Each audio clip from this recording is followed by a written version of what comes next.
नमस्कार व्यूअर्स, आप सबका बहुत बहुत स्वागत है। इस समय हम आपको दुर्गा शक्ति संकट मोचन दरबार से सीधी तस्वीरें दिखा रहे हैं। नवरात्रों के शुभ अवसर पर स्वामी रुद्रनाथ जी महाराज जी से जानेंगे माता रानी की कृपा कैसे प्राप्त करें। स्वामी जी, आपका बहुत बहुत स्वागत है।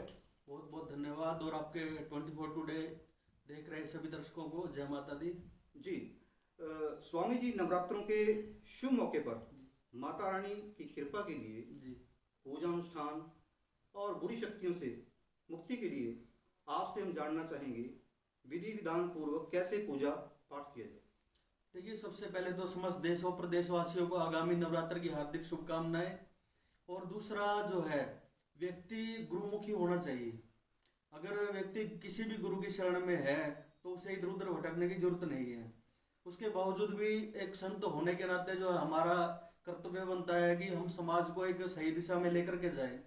तो हमारी जो कुल देवी होती है, किसी की भी कुल देवी है, चाहे वो कोई भी माँ है, सभी शक्तियां जो है एक दूसरे से जुड़ी हुई हैं, सभी शक्तियां एक है।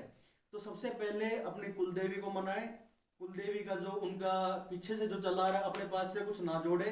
जो उनके पिछले बुजुर्ग उन माँ के लिए करते आए हैं, जिस विधि विधान से करते आए हैं वो करें, और अपने पास से उसमें कुछ भी एक्स्ट्रा ऐड ना करें।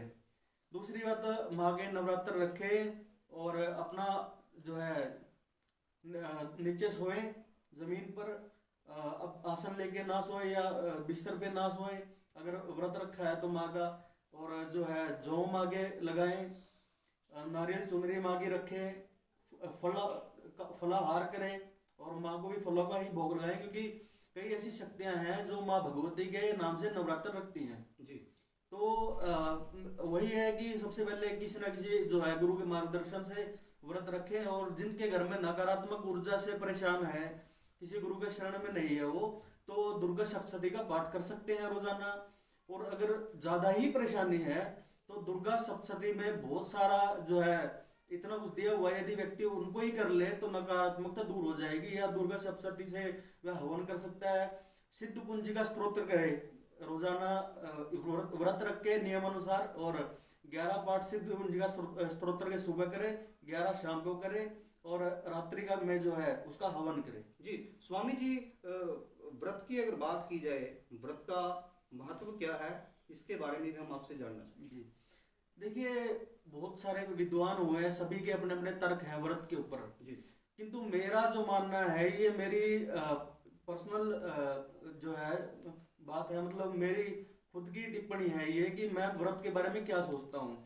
व्रत रहने का अर्थ ये नहीं है, देखो, इस शरीर में, इस आत्मा में परमात्मा का वास होता है, और उस आत्मा को प्रताड़ित नहीं किया जाता, भूखा नहीं रखा जाता। और खुद को भूखा रखने का अर्थ क्या है कि हमारे उस समय का भोजन उसे मिले जिसको भोजन प्राप्त नहीं होता है। व्रत रखने का मेरे लिए महत्व ये है कि हमने जिस भगवती के नाम से व्रत रखा है, तो उस समय का भोजन हमें ऐसे व्यक्ति को या गाय को या कोई जो पीड़ित है जिनको भोजन प्राप्त नहीं होता, हमारे हिस्से का भोजन उनको प्राप्त हो। जी स्वामी जी, नवरात्रों के मौके पर देश की जनता आपको देख रही है जी। तो नवरात्रों के अवसर पर जनता के लिए कुछ आप बोलना चाहेंगे। मैं एक ही बात कहना चाहूंगा कि सबसे पहले अपनी जननी माँ की पूजा करें, जिसने आपको पैदा किया है। सबसे पहली माँ, सबसे पहला गुरु वो है, उसके बाद किसी का नंबर आता है। जी स्वामी जी, देश से कुछ ऐसी खबरें आती हैं, देश की बहु बेटियों पर, हमारी बच्चियों पर जो अत्याचार होता है। नवरात्रों में हम माँ दुर्गा की पूजा करते हैं, लेकिन देश में बच्चियों पर, महिलाओं पर जो अत्याचार होता है, इसके लिए आप कुछ बोलना चाहेंगे। देखिए, भगवती और आदि शिव, इन्होंने पहले ही हमें बताया है, दिखाया है। माँ काली के चरणों में भगवान शिव की जो प्रतिमा होती है, कि भगवान शिव माँ के चरणों में जो है लेटे हुए माँ की जीव निकली थी उस दौरान पे, वो दरअसल भगवान शिव नहीं है, वो पुरुष है, एक अहंकार है।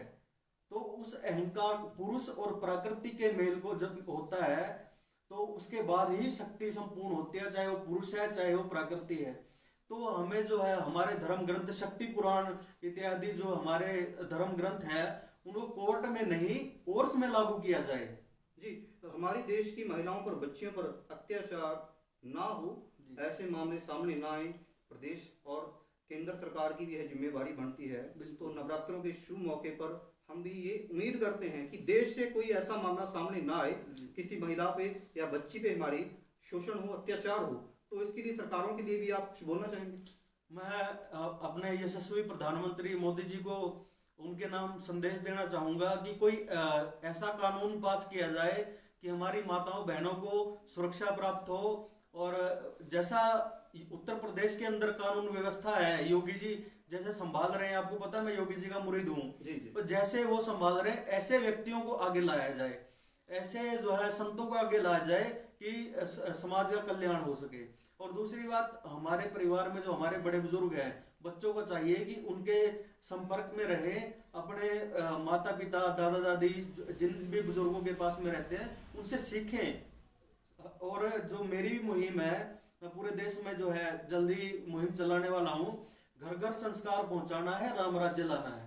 जी, बहुत बहुत धन्यवाद स्वामी जी, और हमारी तरफ से भी आपको नवरात्रों की बहुत बहुत शुभकामनाएं। माता रानी की अपार कृपा आप पे और सभी पे बनी रहे। तो इस समय हमारे साथ मौजूद थे स्वामी रुद्रनाथ जी महाराज। नवरात्रों के शुभ मौके पर स्वामी जी ने पूजा पाठ अनुष्ठान क्रिया की विधि विधान बताए और ये कहा कि नवरात्रों के शुभ मौके पर माता रानी की अपार कृपा आप सब पर बनी रहे।